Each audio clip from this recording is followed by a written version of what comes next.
안녕하세요. 서학개미 투자자 여러분. 오늘 정말 흥미로운, 아니, 어쩌면 좀 무서운 종목을 하나 들고 왔습니다. 바로 유타임, 티커는 WTO인데요.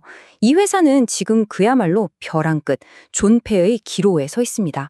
오늘 이 시간을 통해 유타임이 처한 현실과 또 마지막 희망이 될 수도 있는 이 위험한 도박에 대해 아주 샅샅이 파헤쳐 보겠습니다.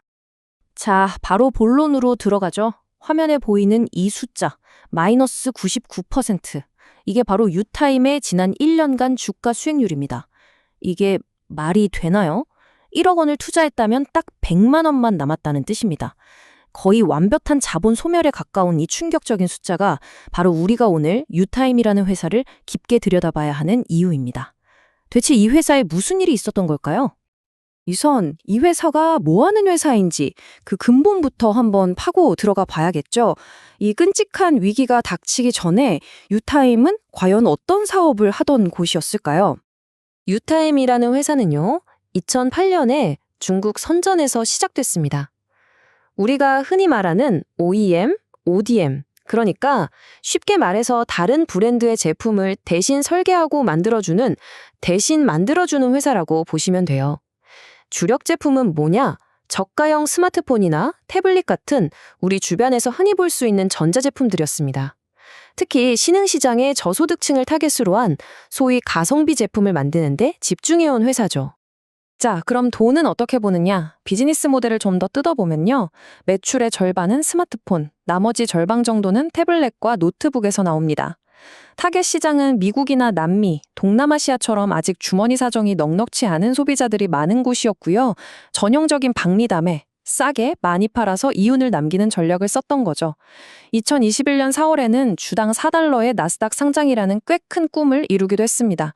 하지만 여러분, 이게 딱 들어봐도 아시겠지만 이 저가 시장은 마진이 정말 박한 시장이거든요. 샤오미 같은 거대 기업들이 버티고 있는 그야말로 피 터지는 레드오션인 거죠. 자, 이제부터가 진짜 하이라이트입니다. 유타임이 얼마나 심각한 위기에 빠졌는지 말로만 듣는 게 아니라 냉혹한 숫자로 직접 한번 확인해 보시죠. 이 숫자들은 이 회사의 현 주소를 가장 적나라하게 보여주니까요. 와, 숫자 보세요. 마이너스 9,234만 달러. 우리 돈으로 환산하면 대략 1,200억 원이 넘는 돈이 그냥 순순실로 잡힌 거예요. 근데 더 무서운 건요. 이게 작년보다 손실 규모가 무려 19배나 폭증했다는 겁니다. 이게 그냥 장사가 안 돼서 생긴 손실이 아니에요. 물건은 팔았는데 돈을 못 받고 부품 사려고 미리 준 돈도 떼었다는 거예요. 이걸 전부 손실로 처리하다 보니 이렇게 된 겁니다. 이건 뭐 사업의 뿌리부터 썩어 들어가고 있다는 아주 위험한 신호죠. 총이익률을 보면 상황이 더 심각합니다. 작년엔 그래도 5.2% 정도 남겨먹었는데 올해는 2.8%, 거의 반토막이 났죠. 여러분, 총이익률 2.8%라는 게 무슨 뜻이냐면요. 1,000원짜리 물건을 팔아도 인건비, 마케팅비, 세금 이런 거 다 빼기 전에 순수하게 재료값 빼고 남는 돈이 28원밖에 안 된다는 거예요. 사실상 본업인 전자제품 제조로는 더 이상 돈을 벌 수 없는 구조가 되어버렸다는 뜻입니다. 그리고 결국 터질 게 터집니다. 회사의 회계장부를 검토하는 회계법인, 즉 감사인이 있잖아요. 이 감사인이 공식적으로 의견을 낸 겁니다. 이 회사 계속 사업을 할 수 있을지 심각하게 의심스럽다. 이게 바로 지속 기업에 대한 의문이라는 건데 이건 회계 용어 중에서 거의 사형 선고나 다름없는 가장 무서운 말 중 하나입니다. 시장에 대고 이 회사 1년 안에 망할지도 모릅니다 하고 공식 경고를 날린 거나 마찬가지예요. 감사인의 경고가 그냥 말로만 끝났을까요? 아니죠. 바로 현실이 됩니다. 나스닥에는 상장사라면 지켜야 할 최소한의 룰이 있는데 그중 하나가 최소 자기 자본 250만 달러예요. 이걸 못 지킨 거죠. 게다가 유동 비율이 0.48. 이건 지금 당장 갚아야 할 빚이 가지고 있는 현금보다 2배 이상 많다는 뜻이라서 흑자 부도가 나도 전혀 이상하지 않은 상황인 겁니다. 결국 어떻게 됐을까요? 2025년 8월 15일 나스닥에서 경고장이 날아온 거죠. 너희 이러다 상장 폐지될 수 있어 하고요.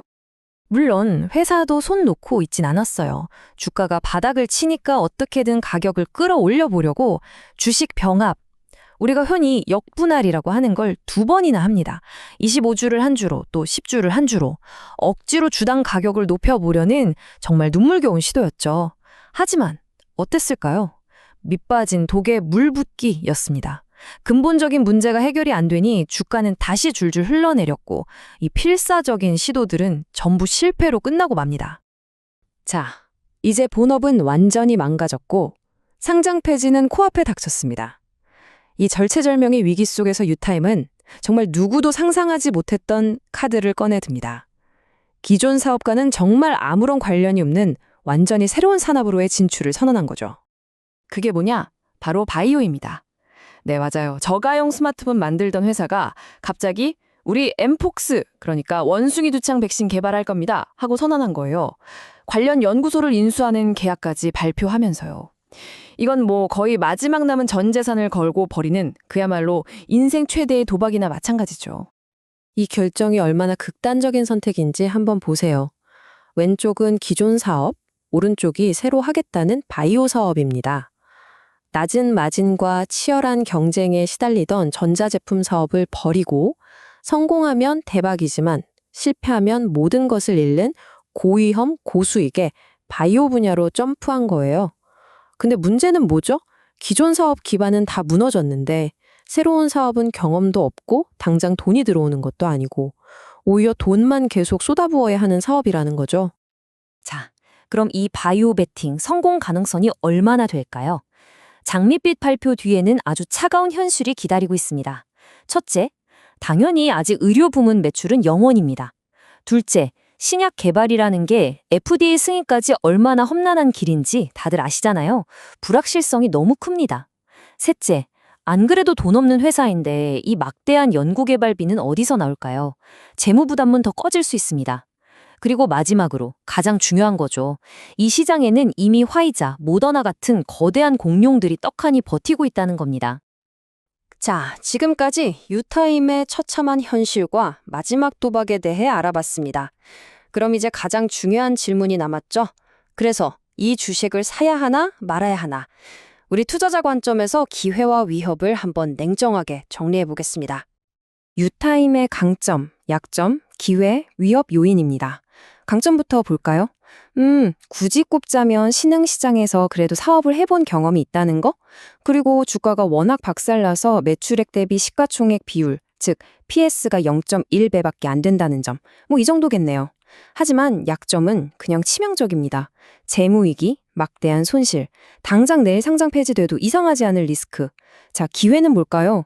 딱 하나입니다. 만에 하나, 정말 만에 하나 저 엠폭스 백신이 대박 터지는 경우죠. 그럼 위협은요? 상장 폐지되면 그냥 투자금 0원 되는 거고요.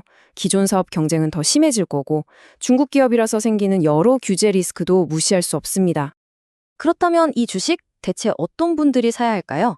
결론부터 말씀드릴게요. 여러분, 만약 안정적인 장기 투자를 원하신다면 이건 절대 쳐다보시면 안 됩니다. 이 주식은요, 상장 폐지냐, 대박이냐, 이 극단적인 변동성을 이용해서 짧게 치고 빠지는 아주 공격적인 성향의 투기적 트레이더들에게나 어울리는 종목입니다. 한마디로 투자가 아닌 도박에 가까운 거죠. 리스크 관리 능력이 없는 일반 투자자분들이 섣불리 접근해서는 안 되는 영역입니다. 결국 유타임에 대한 투자는 이 질문 하나로 정리됩니다. 모든 것을 잃을 수 있는 상장 폐지라는 리스크를 끌어안고 성공 확률은 극히 낮지만 성공 시 막대한 수익을 줄 수도 있는 이 바이오 베팅에 과연 여러분은 동참하시겠습니까? 이건 정답이 없는 투자자 각자가 스스로 내려야 할 판단입니다. 오늘 제가 정리해드린 내용이 여러분의 그 현명한 판단에 조금이나마 도움이 되었으면 좋겠습니다. 도움이 되셨다면 구독 부탁드립니다.